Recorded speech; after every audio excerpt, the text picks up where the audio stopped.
Body को देखते ही हम पहचान गए कि वो मेरी ही लड़की है। सर आप रोइए मत सर आप शांत हो जाइए, आप शांत हो जाइए सर। उनने घर में बात करते हुए किसी से कभी देखे थे? हाँ देखे थे। रोइए मत, आप शांत हो जाइए, आप शांत हो जाइए, प्लीज शांत हो जाइए। आप अगर एक लड़की हैं और आप अगर किसी से प्यार करती हैं तो आपको जीवन में बहुत सावधान रहने की ज़रूरत है। जी हाँ, हम आपसे ये बात इसलिए कर रहे हैं क्योंकि आज सहरसा जिला में एक बहुत ही बेरहम घटना घटी है जिसमें एक लड़की का इतना निर्मम रूप से खात्मा किया गया है जिसके बारे में व्याख्या करना, जिसके बारे में बताना संभव नहीं है। आपको हम उनकी तस्वीर दिखाएंगे, थंबनेल में उनकी तस्वीर लगाएंगे। आप देखिएगा कि क्या कोई आज के समय में या किसी भी समय में किसी एक लड़की का इतने बेरहम और बेदर्द रूप से खात्मा कर सकता है। जिस लड़के से वो प्यार करती थी उस लड़के ने उसको उतनी बेरहम तरीके से ख़त्म किया है। आपको बताना चाहेंगे कि वो लड़की जब घर से जा रही थी तो वो अपने साथ गहने जेवर वगैरह लेकर के गई थी। उसका छोटा भाई उसके साथ घर से बाहर निकला था क्योंकि वो कॉलेज का बहाना बना करके घर से निकली थी। उसका भाई भी उसके साथ गया था, लेकिन अपने भाई को चकमा दे करके 5 मिनट में वो कहीं गायब हो जाती है। और उसके 2 दिनों के बाद उसका जो बॉडी है एक इतनी संदिग्ध अवस्था में प्राप्त होता है नहर के किनारे कि उस बॉडी को देख करके पहचान पाना इतना मुश्किल हो जाता है। लेकिन जिस पिता ने उनको जन्म दिया है, जिस माता ने उनको पाला है, जिसमें वो अपना पूरा बचपन गुजारी है, वो परिवार कैसे उस बॉडी को नहीं पहचान पाएगा। उसके पिता देखते ही साथ पहचान जाते हैं कि ये हमारी ही बेटी है, जबकि बॉडी की दुर्दशा कर दी गई थी। उसका गर्दन मचोड़ के तोड़ दिया गया था, उसके चेहरे पे तेजाब फेंक दिया गया था। आप जब उस तस्वीर को देखिएगा आप विश्वास मानिए नग्न आंखों से वो तस्वीर देखना संभव नहीं है, लेकिन फिर भी हम तस्वीर लगाएंगे, आप जरूर देखिएगा उसको। यहाँ पे उनके परिजन वगैरह मौजूद हैं, उनसे बात करवाते हैं, सुनवाते हैं ये घटना क्यों हुई, कैसे हुई, क्या है इसके पीछे कारण। फिलहाल उनका छोटा भाई यहाँ पे मौजूद है, सबसे पहले उससे आपको बात करवाते हैं, उससे सुनवाते हैं कि आखिर कब उनकी दीदी उनसे अलग हुई थी। बेटा आ जाइए एक बार इधर। देखिए ये उनका छोटा भाई है, इन्हीं की बहन थी। महज 20 वर्ष उम्र था उस लड़की का जो आज हमारे बीच में मौजूद नहीं है, जिसका बहुत बेरहम तरीके से खात्मा किया गया था। बेटा आपकी दीदी आपके साथ में निकली थी घर से? हाँ निकली थी। घर में साथ में आप लोग गए थे? हाँ। क्या हुआ था उस दिन घटना, कैसे आपकी दीदी आपसे अलग हो गई, क्या आपको बोली, कैसे चकमा दी, आप बताइए थोड़ा। गंगजला चौक पे उतरे गए, सहरसा में जो हाँ, गंगजला चौक हाँ, है वहाँ पे उतरे गाड़ी से, गए वहाँ पे गाड़ी पूछने, आए तो वहाँ भैया ने।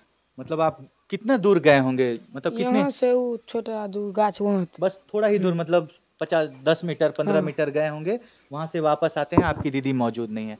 आप लोग को क्या लगता है बेटा कि वो प्लानिंग करके गई थी कि ऐसे करके हम निकल जाएंगे, फरार हो जाएंगे, ऐसा लगता है आप लोगों को?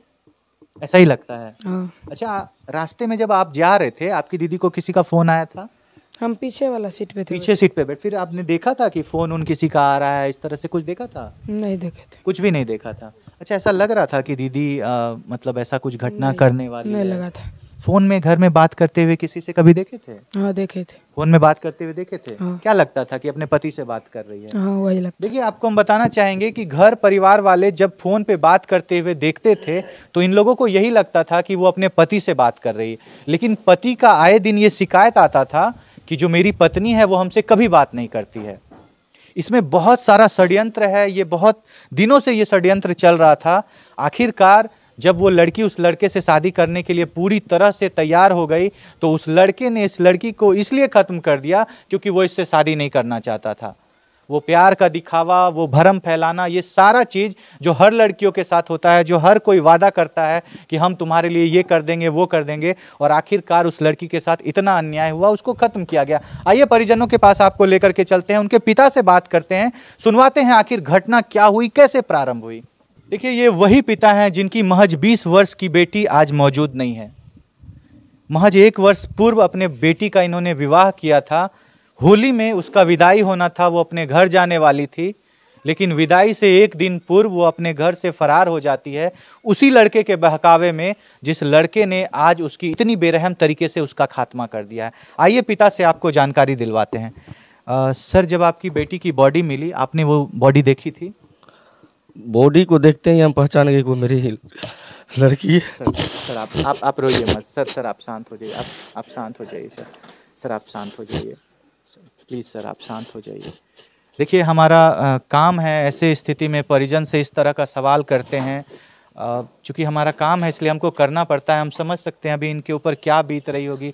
आप सोचिए, जिस बच्ची को इन्होंने अपने उंगली पकड़ के चलना सिखाया था, पाला था, पोसा था, इतना प्यार किया था, उस लड़की का जब शरीर ये अपने हाथों में उसको मुखाग्नि दे रहे होंगे, इस पिता पे क्या बीत रही होगी, इसका बयां करना, इसका व्याख्या करना किसी के लिए संभव नहीं है। सर, उस बॉडी के बारे में हम आपसे इसलिए पूछ रहे हैं ताकि हम इसकी गहराइयों तक जा सकें। उसके शरीर को देख करके आपको क्या लग रहा था कि इसको बहुत बेरहम तरीके से खत्म किया गया है? उसको इतना बेरहम से मारा है कि एक इंसान इस तरह कभी नहीं कर सकता। और उस लड़के ने ऐसा किया है जिसपे वो दुनिया में सबसे अधिक भरोसा करती थी, प्यार करती थी, अपने पति को छोड़ करके आ गई थी उससे शादी करने। हाँ, वही लड़का है। हाँ। ये लड़का काफी दिनों से षड्यंत्र कर रहा था इस तरह की घटना को अंजाम देने के लिए। करीब 1 साल से इस तरह 1 साल जब उनकी शादी हुई थी तभी वो लौट करके अपने घर वापस आ गई थी, शादी के कुछ दिनों के बाद ही आ गई थी। और जब वहां जाने के बारे में बात करते थे या उनके पति से आप बात करने के बारे में बोलते थे, जो उनके पति शिकायत किया करते थे, तो क्या बोलती थी आप? वहाँ नहीं जाना चाहती थी। वहाँ नहीं जाना चाहती थी। और आपको क्या बोलती थी जब आप बोलते थे कि क्यों अपने पति से बात नहीं करती हो? तो बात करते हैं, क्या करें, काम छोड़ करके उसी से बात करते रहे। लेकिन आप लोग घर में देखते थे कि किसी से बात करती थी? हम तो दुकान पे रहते हैं। आपकी मतलब हाँ, घर में जो उनके हस्बैंड फोन करते थे, उनकी बहन हस्बैंड की फोन करती थी। उनके पिताजी भी हमको शिकायत किए थे कि फोन करता है, फोन नहीं उठाता है, क्या है मन में, आप लोग को क्या करते हैं? हम कहते थे फोन तो करती है, हम क्या बोलते उसको। और इसको जब बोलते थे तो बोलती थी हाँ हम बात करते हैं। इनकी पत्नी, उनकी मम्मी से पूछे तो हाँ बात करती है वो। लेकिन हम लोग समझ नहीं पाए कि इस तरह की कोई घटना है। मतलब उनका किसी और से प्रेम प्रसंग चल रहा है, वो अपने पति से नहीं बात करके किसी और से बात लगातार बात करिए, समझ नहीं पाए। आप समझ नहीं पाए। और उसी लड़के पे आपको पूरी तरह से संदेह है कि उसने इस घटना को अंजाम दिया है। वही लड़का क्या है? देखिए, यहाँ पे उनकी माता जी मौजूद हैं, उनसे आपको बात करवाते हैं, सुनवाते हैं थोड़ा उनसे। माता जी, क्या नाम है आपका? मीना देवी। आप ही की बेटी थी? जी हाँ। आपको क्या लगता है कि उसी लड़के ने इस तरह की घटना की है? हाँ। अच्छा, आपने कभी अपनी बेटी को देखा था कि किसी दूसरे, मतलब फोन में बात करते हुए, अक्सर फोन में बात करते रहती थी? आपने देखा था ऐसा? तो सुनते थे सिर्फ। आप सुनते थे कि हाँ फोन में बात कर रही है, लेकिन ससुराल पक्ष से ये हमेशा से आता था बयान कि मेरे से बात नहीं करती है, उनका पति कंप्लेन करते थे। हाँ, ये बात। आप कभी समझाने का कोशिश नहीं किए चाची कि तुम अपने पति से बात नहीं करती हो तो किससे बात करती हो? वो नहीं बोलते थे कि बात क्यों नहीं करती है, ये सब। हाँ, आप बोलते थे अपनी बेटी हाँ, को? समझाते थे। हाँ, ऐसे ऐसे बात। नहीं मानती थी आपका बात? हाँ? वो क्या बोलती थी, हम किससे बात करते हैं? नहीं बोलती थी हम करते हैं बात। बोलती थी हम अपने पति से ही बात करते हैं। उसे करते हैं, तब किससे बात करेंगे? बोलती थी उससे ही करते हैं, नहीं तो किससे बात करेंगे? तो किससे बात करेंगे? आप लोग पहले से जानते थे उस लड़के को, जो सुशांत जिसका नाम आ रहा है अभी? उसको नहीं पहचानते थे, नहीं जानते हैं। उसको नहीं पहचानते थे? हम नहीं देखे। उसके बारे में कभी कोई आपके मन में कभी कोई शक संशय कुछ नहीं था? जी नहीं। आपको कभी लगा था चाची कि आपकी बेटी घर से भाग सकती है किसी के लिए? कभी नहीं लग रहा था। कभी नहीं लगा था ऐसा? आप सोचिए, किसी की 2 दिन पहले किसी बेटी का खात्मा हो गया, हम क्या सवाल करें, इनसे क्या पूछें? आप देख सकते हैं, आप क्या बताएं। देखिए माता जी रोने लगी। हम क्या इनसे सवाल करें, क्या पूछें? हमारा काम है, ऐसे हालात में हमको पहुंच करके इस तरह का सवाल जवाब करना पड़ता है। आप चिंता मत करिए, जो भी ये घटना किया है आप विश्वास रखिए, उसको हम लोग सजा दिलवाएंगे। आप प्लीज रोइए मत, आप शांत हो जाइए, आप शांत हो जाइए, प्लीज शांत हो जाइए।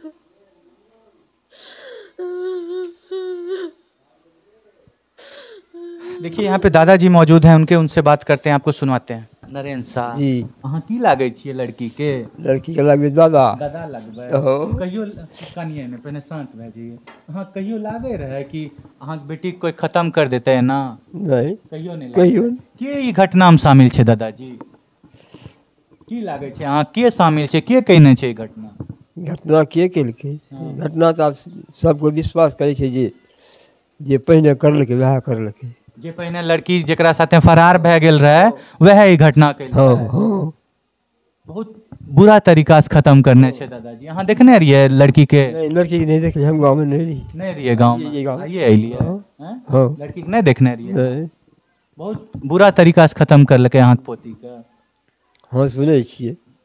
यदि प्रशासन कार्रवाई करती निष्पक्ष होकर करके तो मेरी बेटी आज नहीं मरती। तो जिस तरह से वो लड़का इसमें मुजरिम है, जिस तरह से वो लड़का इनकी बेटी के खात्मे का कारण है, कहीं ना कहीं पुलिस भी इनकी बेटी के खात्मे का कारण है, क्योंकि उसने अपने काम को सही ढंग से नहीं किया। अगर आज पुलिस ने काम को सही ढंग से किया होता तो शायद आज हमारी बहन, हमारी बेटी जिंदा होती और आज इस पिता के आंखों में आंसू नहीं होते जो आप देख रहे हैं। और इसी पिता को प्रताड़ित किया जाता है, इन्हीं पिता को तंग किया जा रहा है। आप क्या कहना चाहेंगे इस घटना के बारे में? आप अपने राय को कमेंट के लिए जब आ रहा था थाना में जी, तभी भी हमसे 1000 रुपया लिया आयो। पैसा भी आपसे मांगा है? 1000 रुपया दिए हैं हम, 1000 रुपया दिए हैं उसको कि जांच करिए। वो बोला कि टेका देगा तभी जांच करेंगे, डायरेक्ट थाने में बोला था। तो जब यहाँ आया तब जाकर हम उसको रुपया दिए हैं 1000। तो बोला कि पैसा दीजिएगा तब जांच शुरू करेंगे? हाँ, डायरेक्ट बोला है। देखिए ये हालात है। 1000 रुपया दिए हैं उसको हम यहाँ पे दुकान के पास, और उस जगह का CCTV निकाला जाए, रुपया हम देते हुए आपको दिखाएंगे वीडियो। आप सोचिए, एक पिता की बेटी लापता हो गई है, जिसका 2 दिन के बाद शव प्राप्त होता है, और पुलिस जो है वो लाश की राजनीति कर रहा है, लाश पे पैसा कमा रहा है। इस पिता को कहा जाता है कि तुम पैसे दो, नहीं तो हम इंक्वायरी नहीं करेंगे, जांच नहीं करेंगे। आप सोच सकते हैं उस पुलिस के बारे में।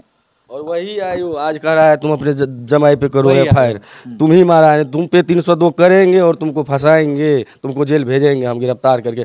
और बदतमीजी एक मुजरिम के साथ जिस तरह बदतमीजी नहीं किया जाता है, उस तरह मेरे साथ वो आयोग कर रहा है।